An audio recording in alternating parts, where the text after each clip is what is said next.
Seiring dengan berjalannya waktu,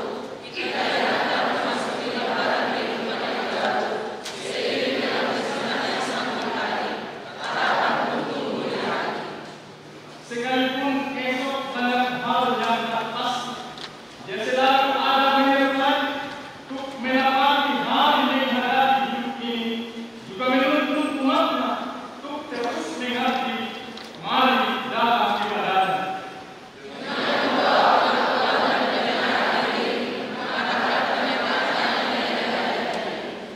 Pujilah Dia, hai seluruh insan ciptaan, dengan hati penuh syukur, sembahlah Dia oleh kasih-Nya yang tiada bertara.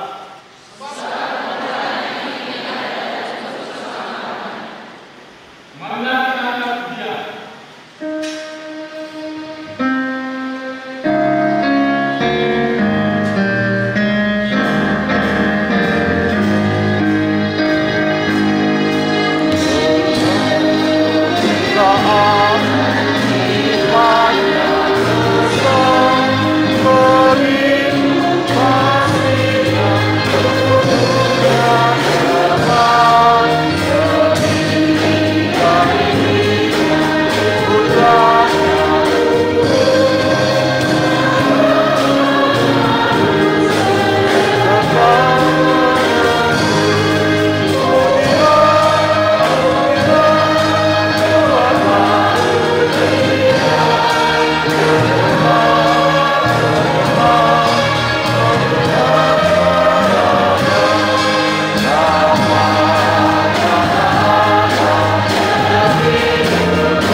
kami landaskan kepada Tuhan.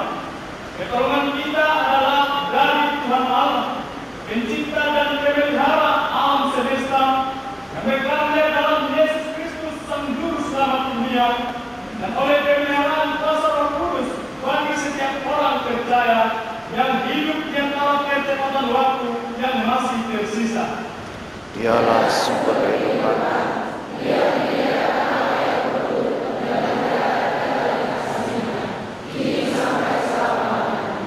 Kasih karunia dan damai sejahteranya menyertai dan melengkapi kita dengan kuasa Roh Kudus dari sekarang sampai selama-lamanya. Haleluya. Haleluya.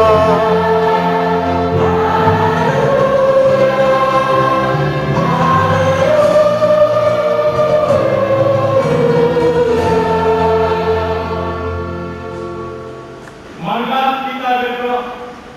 Allah Bapa Surgawi, Allah yang sungguh kami sembah dan puji di dalam Yesus Kristus, di saat kami bersekutu pada hari yang Tuhan jadikan, Minggu akhir Mei 2020 ini, mengingat hari turunnya Roh Kudus, memberi kekuatan, memelihara dan menghidupkan kami di tengah berbagai kehidupan ini.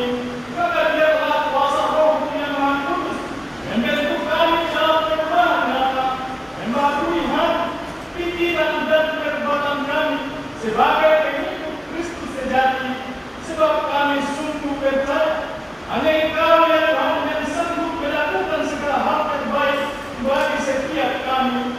Kami rindu jamaah Engkau menjalani hari lepas hari pergumulan kami hanya di dalam satu nama yang terindah, Yesus Kristus Penebus dan Juru Selamat kami. Amin. Kita bernyanyi.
Sejauh mata memandang, setinggi langit yang angkasa, dan sedalam dasar lautan, kami terus mengagumi karya penyertaan-Mu dalam kehidupan kami, ya Bapa Rahmani. Terima kasih untuk dinginnya malam, derasnya hujan, dan teriknya matahari, serta sejuknya pagi yang masih boleh kami nikmati. Sungguh nyata sentuhan kasih yang Allah berikan bagi kehidupan kami. Engkau menuntut kami dengan selamat, memasuki dan menjalani aneka pengalaman, dan menikmati setiap kenyataan, hanya di dalam sukacita dan sejahtera-Mu ya Tuhan. Bagaikan air.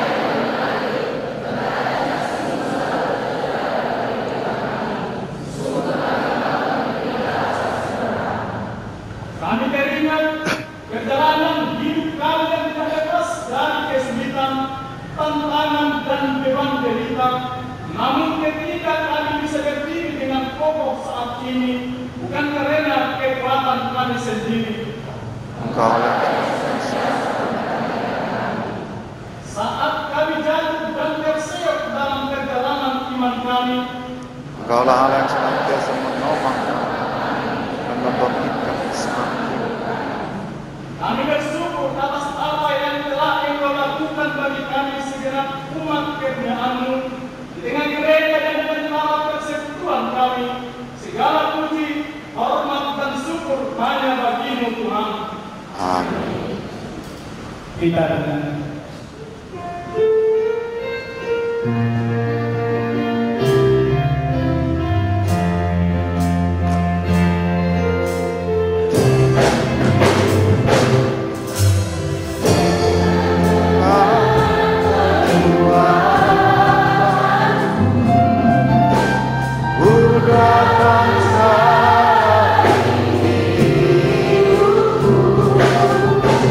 Tanpa Tuhan yang bisa,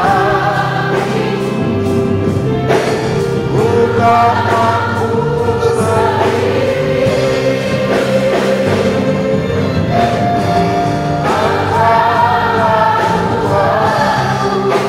Engkaulah Tuhanku yang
Saudara-saudaraku yang kekasih, jikalau Allah sedemikian mengasihi kita, maka haruslah kita juga saling mengasihi.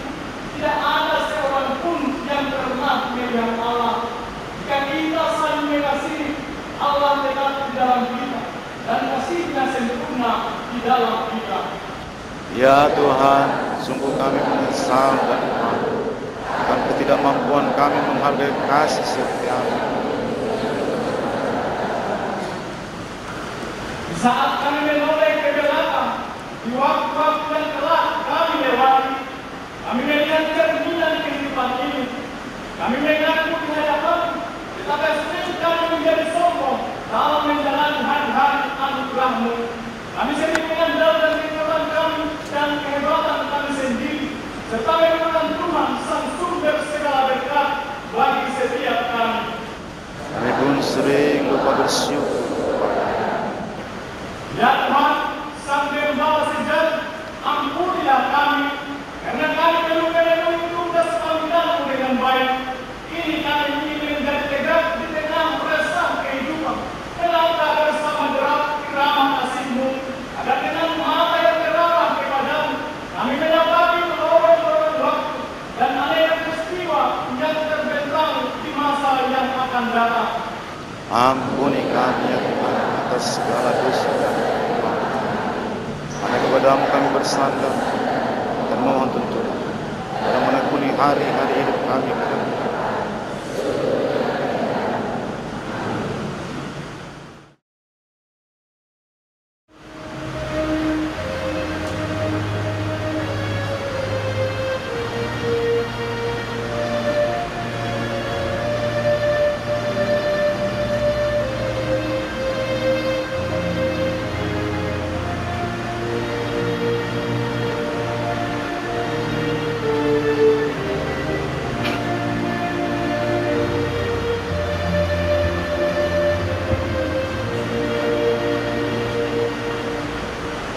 Aku telah menghapus segala dosa dan berkata-Mu, seperti Kamu diterbangkan angin, dan segala dosaku seperti awan yang tertiup.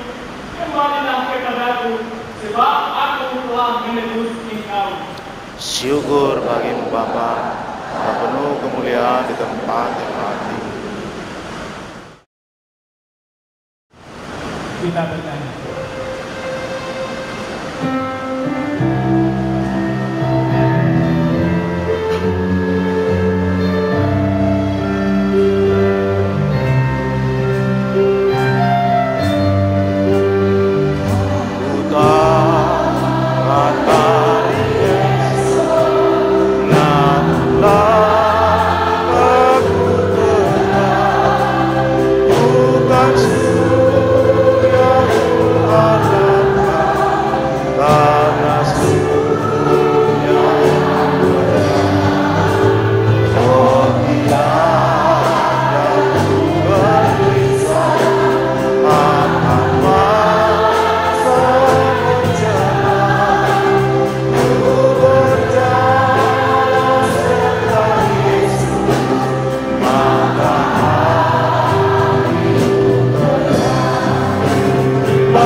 Sebab keinginan daging berlawanan dengan roh, keinginan roh berlawanan dengan keinginan daging.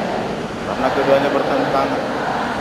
Kamu setiap kali tidak melakukan apa yang kamu kehendaki.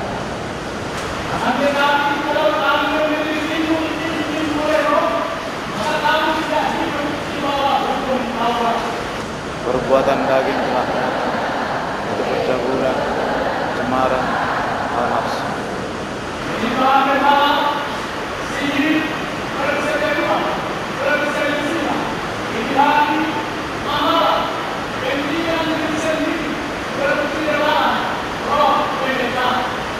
Kedengkian, kemabukan, kestaboran, dan semuanya untuk memperingatkan.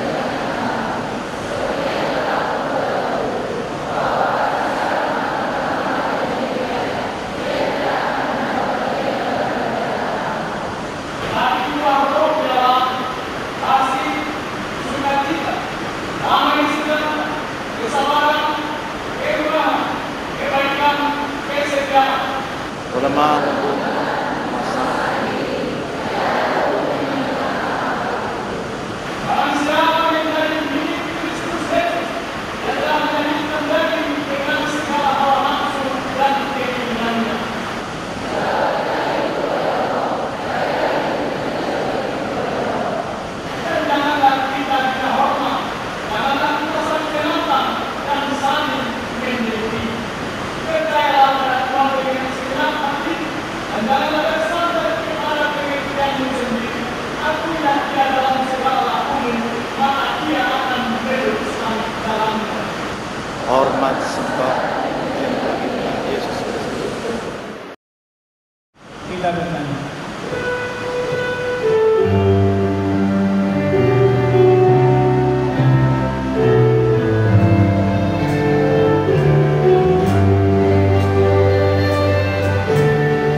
Bapa yang Maha Kuasa, mari kami dan percaya pada Yesus Kristus,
kasih karunia dan damai sejahtera dari Allah Bapa yang melampaui akal manusia, itulah yang menyertai hati dan pikiran saudara-saudariku di dalam Kristus Yesus Tuhan kita. Amin. Sidang jemaat Allah yang dikasihi Kristus Yesus, kalau pada hari Minggu ini adalah hari peringatan turunnya Roh Kudus, yang sering kita sebut dengan Hari Raya Pentakosta bagi seluruh jemaat di antero dunia ini. Marilah kita dengarkan firman Tuhan yang memang benar-benar mengisi lembaran cerita kehidupan kita, saudara, di antara pengalaman yang masih kita tempuh. Diangkat dari kitab Nabi Yesaya pasal 63. Kita awali dari ayat 11 sampai dengan ayat yang ke-14. Saudaraku, inilah firman Tuhan. Mari nikmati kebenarannya. Lalu teringatlah mereka kepada zaman dahulu kala, zaman Musa hambanya itu. Di manakah dia yang membawa mereka naik dari laut bersama-sama dengan penggembala kambing dombanya? Di manakah dia yang menaruh Roh Kudusnya dalam hati mereka, yang dengan tangannya yang agung menyertai Musa di sebelah kanan, yang membelah air di depan mereka untuk membuat nama abadi baginya, yang menuntun mereka melintasi samudra raya seperti kuda melintasi padang gurun. Mereka tidak pernah tersandung seperti ternak yang turun ke dalam lembah. Roh Tuhan membawa mereka ke tempat perhentian. Demikianlah engkau memimpin umat untuk membuat nama yang agung bagimu. Sampai di situ firman Tuhan. Saudara-saudara yang dikasihi Tuhan Yesus Kristus, baru-baru ini ada petugas gugus tugas membawa BLT, bantuan 600.000, lalu diberikan kepada seorang nenek yang sudah tua, saudara. Si nenek bertanya, "Lah ini bantuan dari mana? Kenapa sampai ke saya ini?" Datang yang memberi petugas, "Ini bantuan corona." Langsung nenek itu menjawab, "Waduh, terima kasih, panjang umurlah corona ya." Teruslah dia berkembang, sehat-sehatlah corona itu. Dan dia nggak tahu corona itu apa. Siapa yang salah, saudara? Yang memberikan bantuan untuk si nenek atau nenek yang kurang peka? Ini bantuan corona katanya. Itu sudah jelas salah. Mana corona yang membantu, kan begitu? Gak pernah corona yang membantu. Jadi salah penyampaian, orang tidak mengerti, hanya untuk menerima dan bersyukur. Hanya di situ, saudara. Nah, begitulah kadang kala manusia ini, saudaraku, di manakah kita dapat menjumpai manusia yang dibimbing oleh akal, bukan yang dibimbing oleh kebiasaan dan keinginan? Di manakah kita, saudara, menjumpai orang yang memang dibimbing oleh logikanya, bukan hanya bertemu dengan orang yang penuh dengan kebiasaan dan hanya penuh dengan keinginan.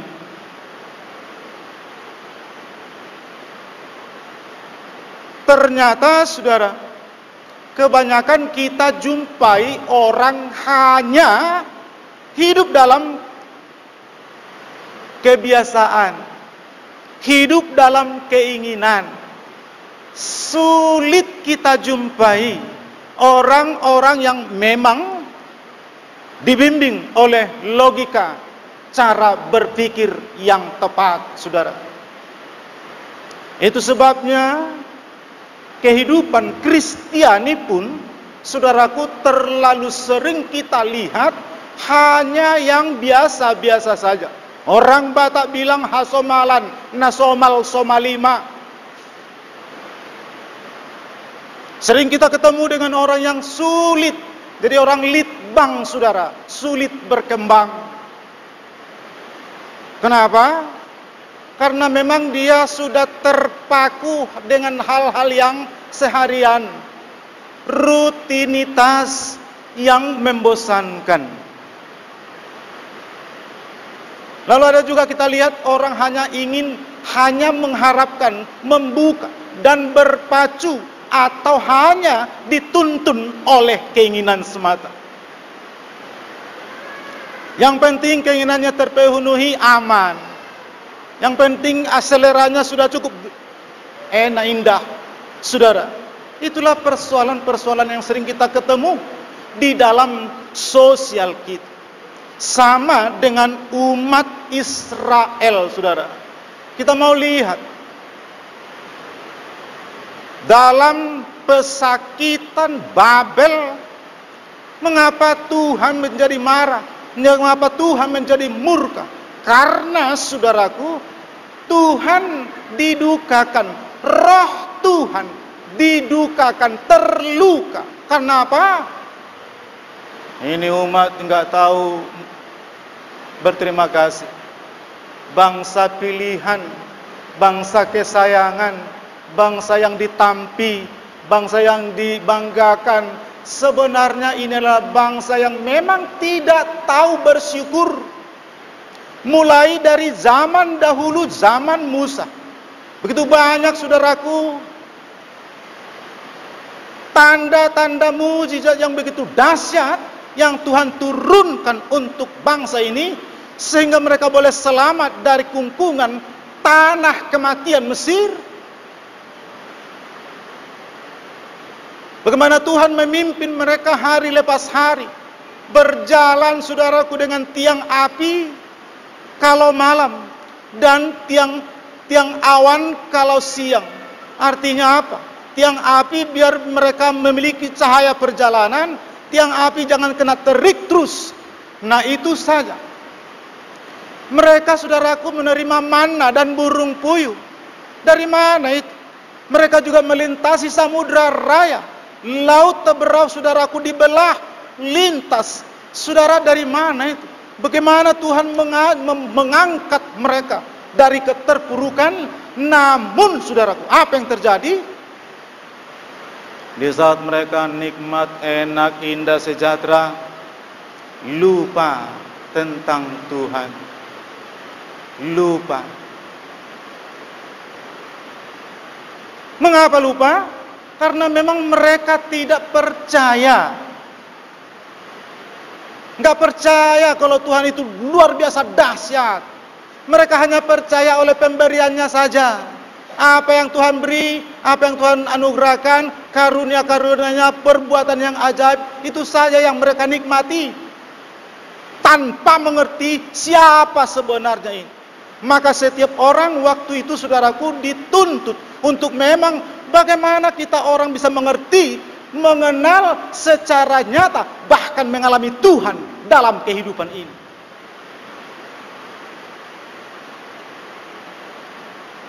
Makanya setiap orang diajak untuk berpikir logik. Setiap orang diajar saudara. Biarlah kita memainkan logika, cara logika berpikir. Kehidupan kita hari lepas hari saudaraku, itu harus kita pikirkan nyata, jelas. Bukan hanya kebiasaan pagi siang sore malam, pagi siang sore malam. Hidup ini bukan hasomalan, saudaraku, perputaran waktu, guliran-guliran peristiwa. Hidup ini, saudaraku, bukan hanya sekedar hidup bernafas dan roh.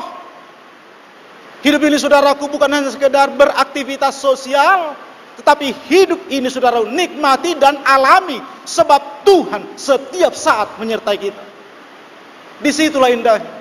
Makanya banyak orang Kristen, banyak orang percaya sebutkan, saya orang Kristen, berpuluh-puluh tahun mendengarkan firman Tuhan, tetapi apa yang terjadi? Hidupnya hanya begitu-begitu saja. Aneh kan? Nggak ada perkembangan. Sudah puluhan tahun saudara mendengarkan firman Tuhan, tapi apa yang terjadi? Hidupnya, begitu-begitu saja. Kenapa? Karena hanya memenuhi keinginan, karena hanya hidup kebiasaan. Satu hal yang paling penting, saudaraku, setiap orang percaya jangan pernah tergantung kepada manusia, hanya tergantung penuh kepada Tuhan.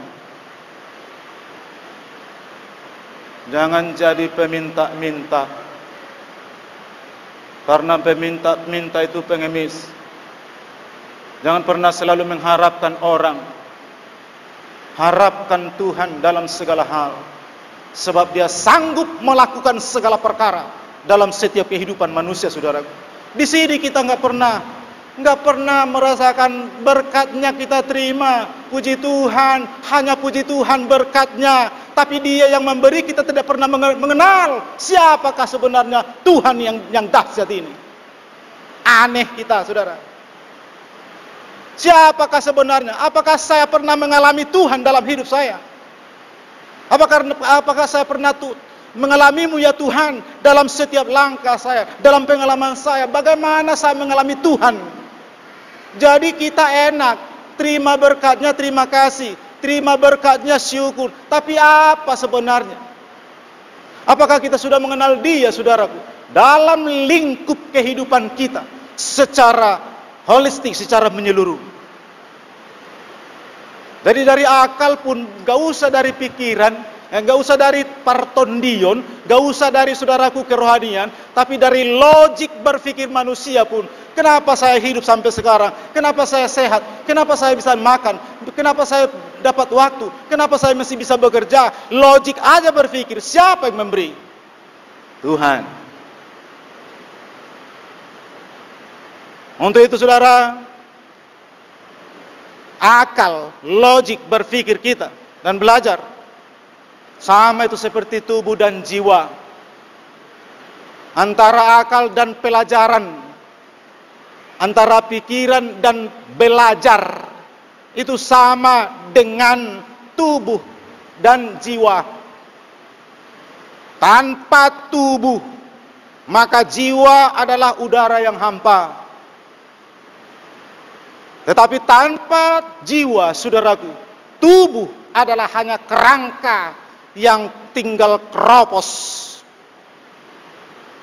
Maka tubuh dan jiwa, saya bernapas sekarang karena itu adalah nafas haya, nafas kehidupan yang dari Tuhan, mulai dari sejak penciptaan. Maka ketika manusia masih hidup bernapas, roh Tuhan, nafas Tuhan masih ada di sini, saudara. Tapi ingat, satu saat nafas ini dicabut. Dia kembali, dia tarik nafas itu, Tuhan tarik nafas itu. Tinggal apa? Tinggal debu tanah.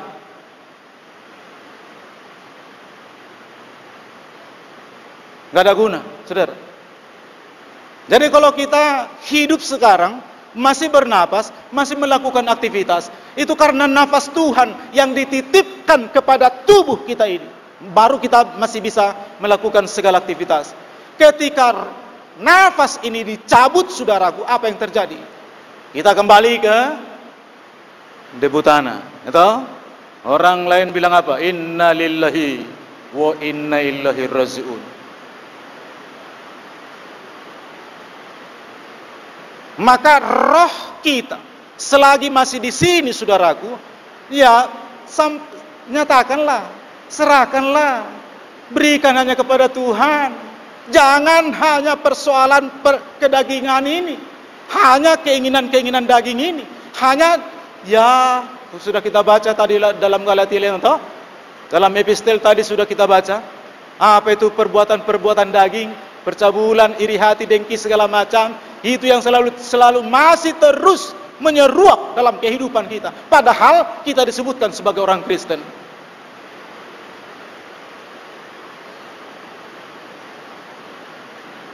Sebabnya saudaraku, kalau disebutkan tadi, kalau roh ini lepas, maka tubuh ini jadi kerangka tanpa guna.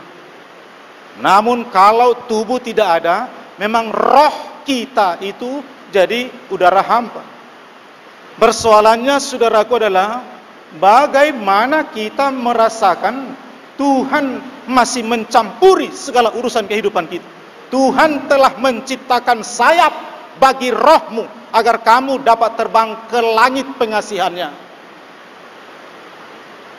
Saya ulangi, Tuhan telah menciptakan sayap bagi rohmu agar kamu bisa terbang ke langit pengasihan Tuhan dan kebebasan.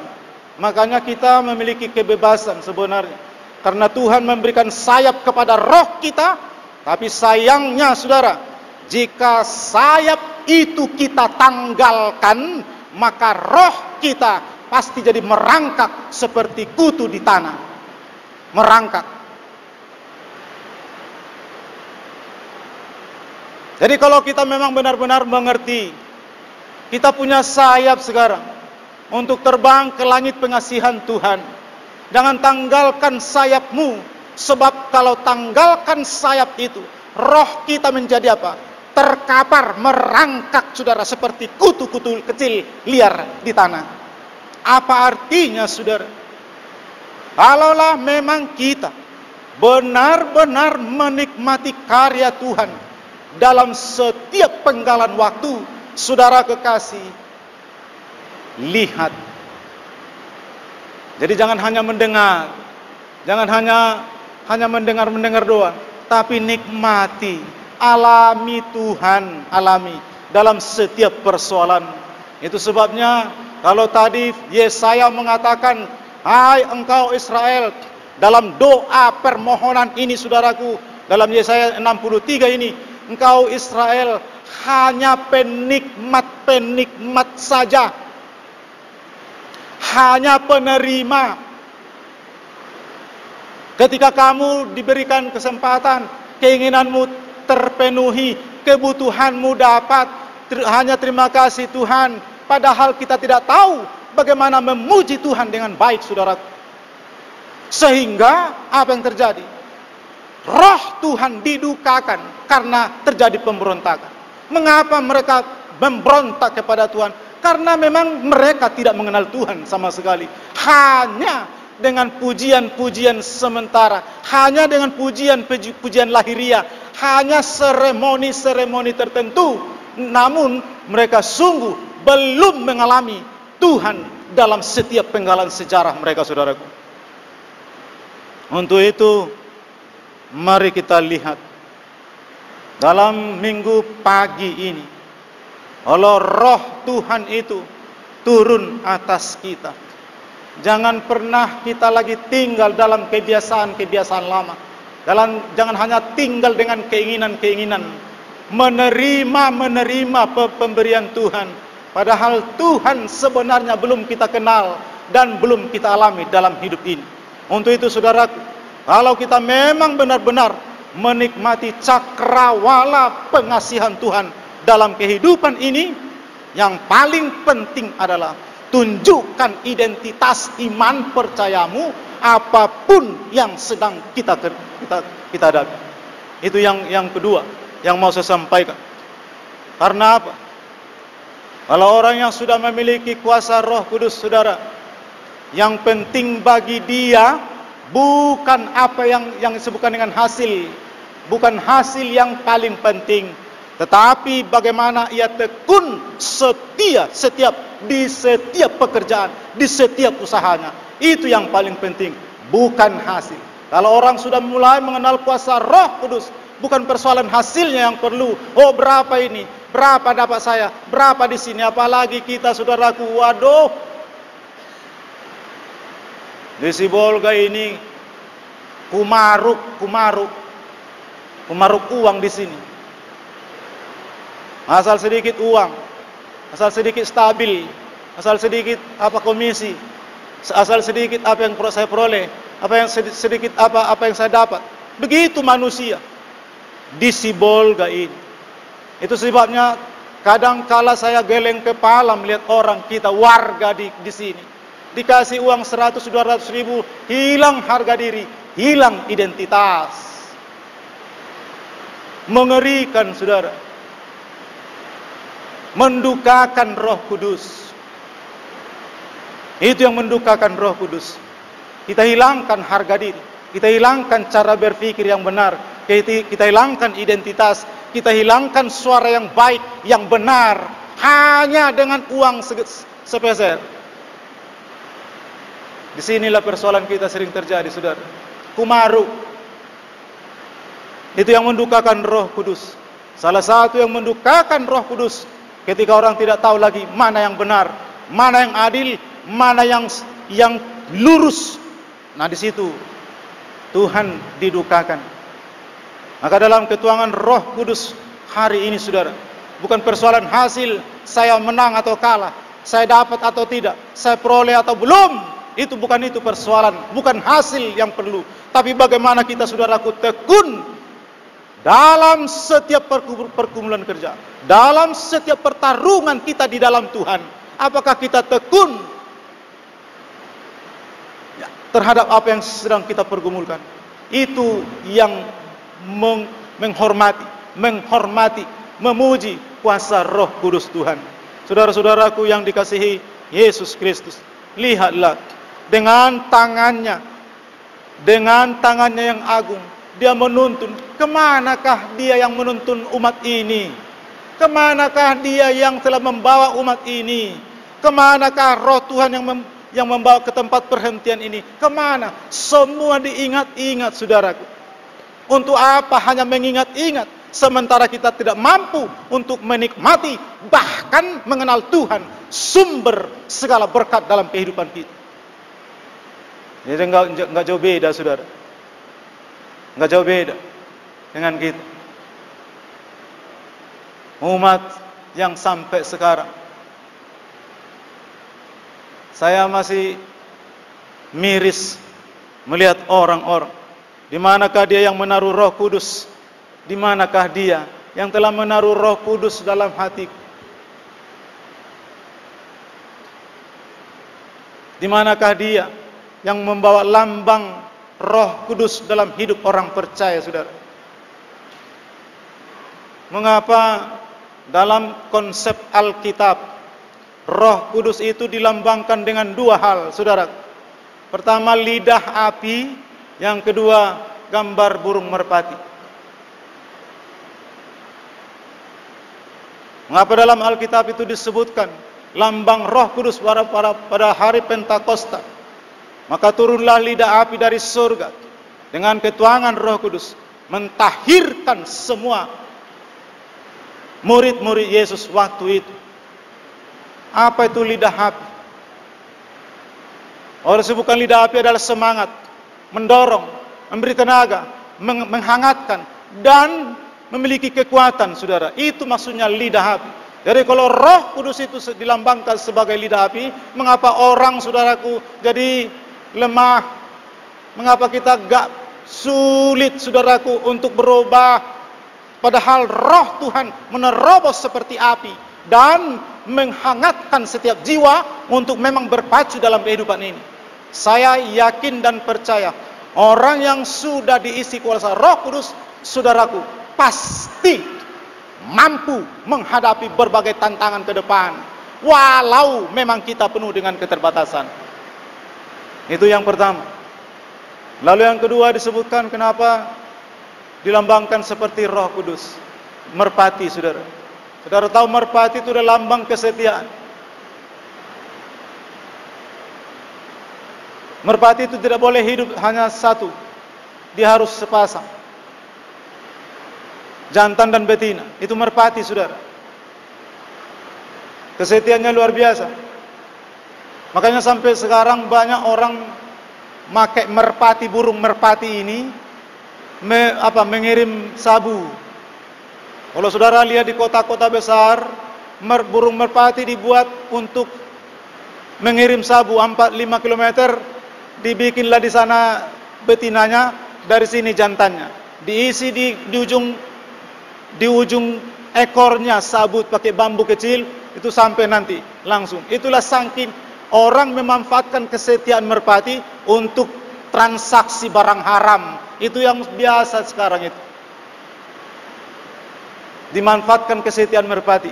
Sampai di sana memang, lalu diambil. Jadi uang transfer. Itulah gilanya manusia. Karena merpati itu adalah sungguh, saudara, sangat setia. Lalu apa yang merpati? Kalau merpati itu gak suka kekerasan. Kalau lihat darah, dia langsung sakit dan mati. Jangan teteskan obat merah dekat merpati, dia langsung sakit dan mati. Karena dia gak suka kekerasan. Itulah tanda Roh Kudus. Jadi kalau dalam kita, saudaraku, masih suka kekerasan, itu nggak ada Roh Kudus itu. Ya. Kalau masih suka kekerasan, apalagi di rumah, kalau masih ada kekerasan, itu nggak ada Roh Kudus di situ.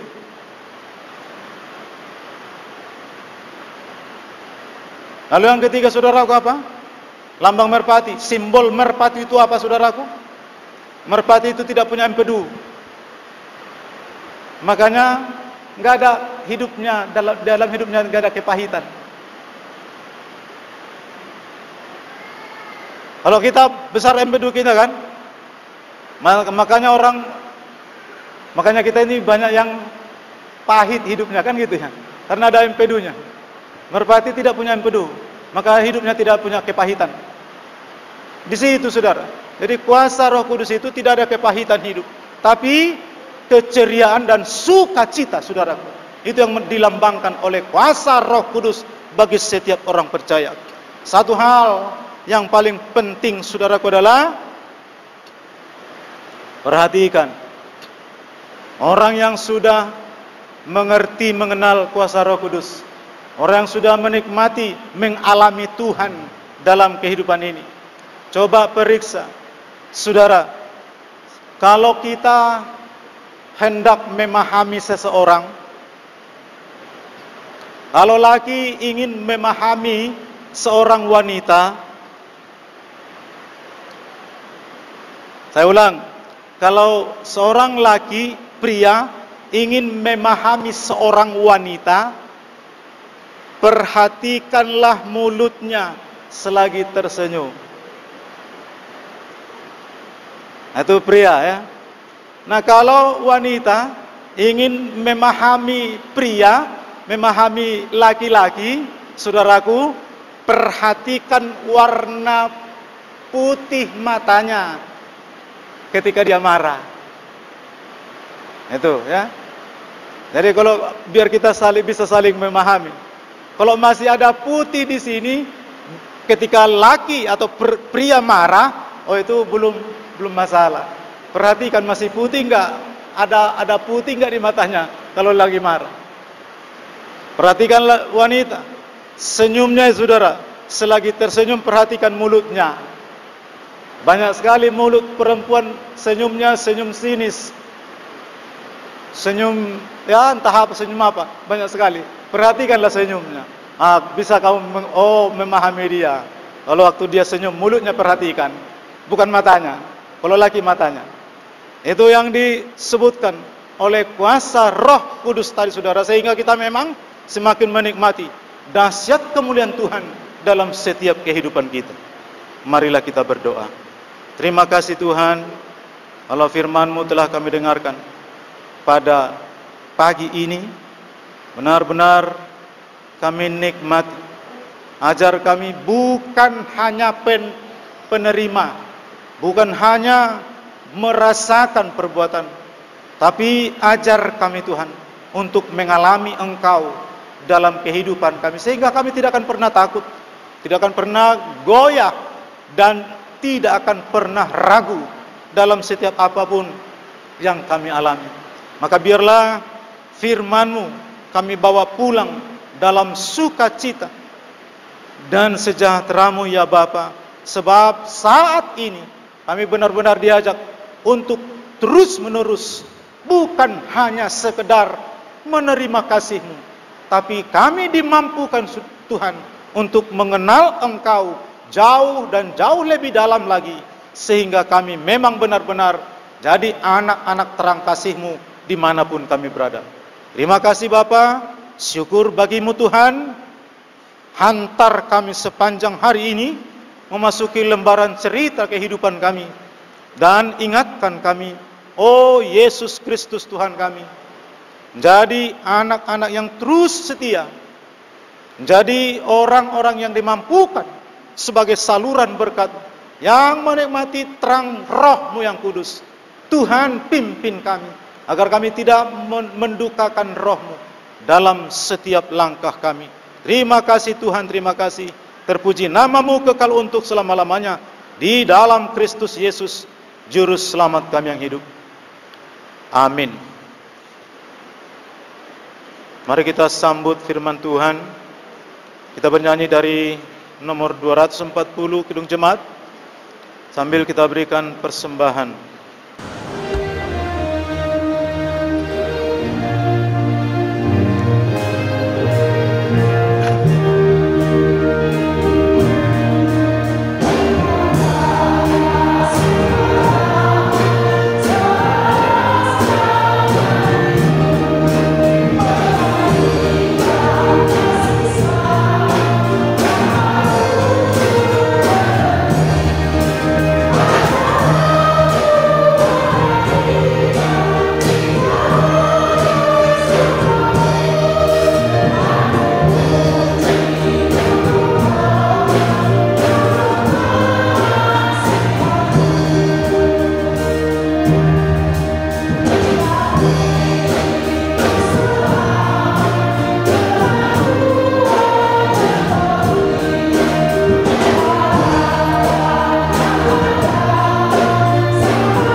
Marilah kita menyerahkan persembahan untuk kemuliaan Tuhan, kita berdoa.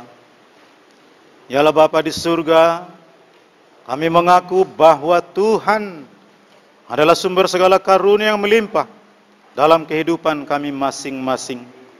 Sebagian daripada karunia itu kami serahkan kembali sebagai persembahan kepada Tuhan. Terima dan berkatilah persembahan umat-Mu ini untuk boleh dipergunakan demi pekerjaan dan pelayanan kerajaan Tuhan di dunia ini. Buka hati kami untuk mengenal betapa banyak berkat dan karunia yang kami peroleh dari Tuhan, supaya kami senantiasa bersyukur kepadamu. Di dalam nama Yesus Kristus Tuhan kami. Amin. Tuhan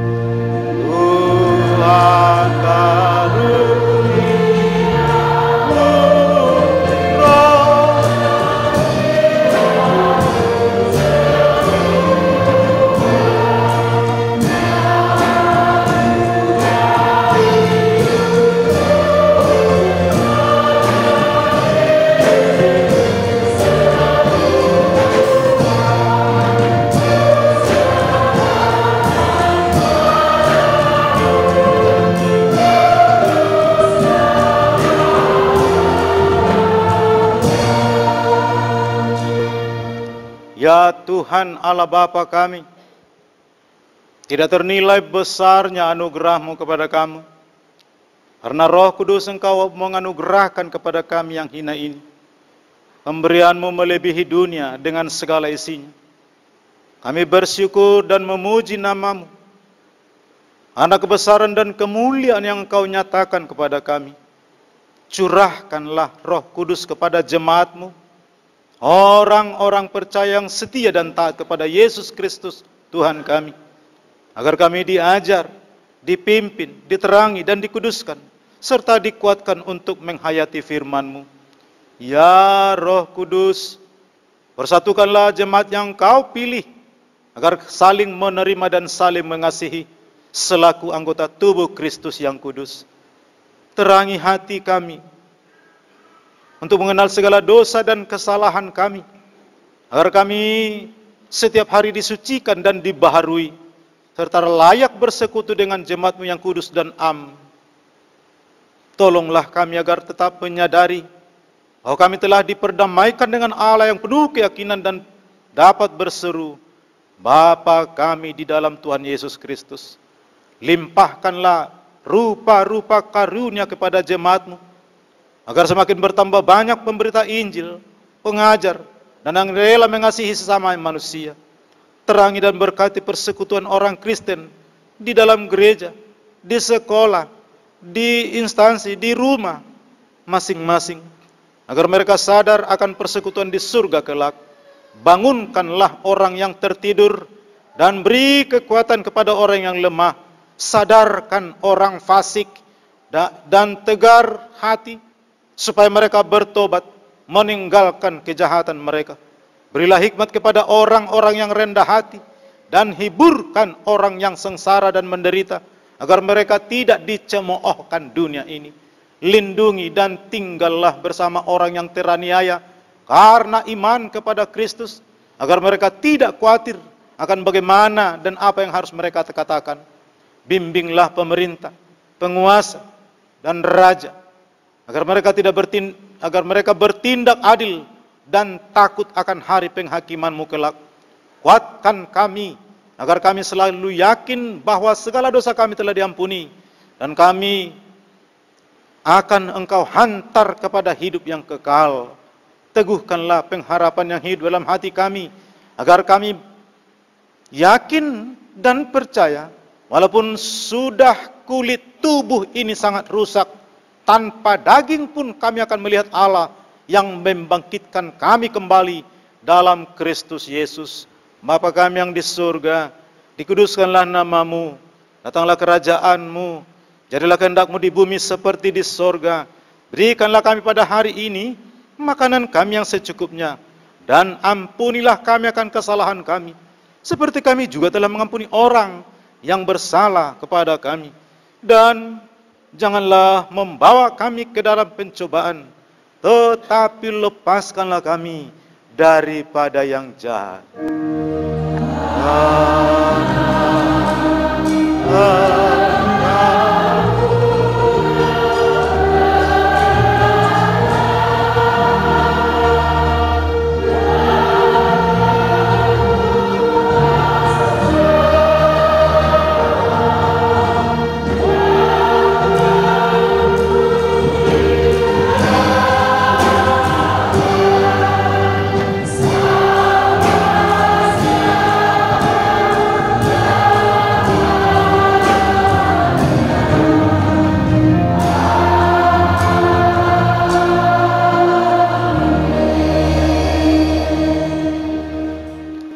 Jemaat yang dikasihi Tuhan, walau hari esok adalah misteri, namun satu hal yang kita imani, bahwa penyertaan Tuhan tidak pernah berhenti. Dia tetap setia bagi siapa yang berpegang dan berharap padanya.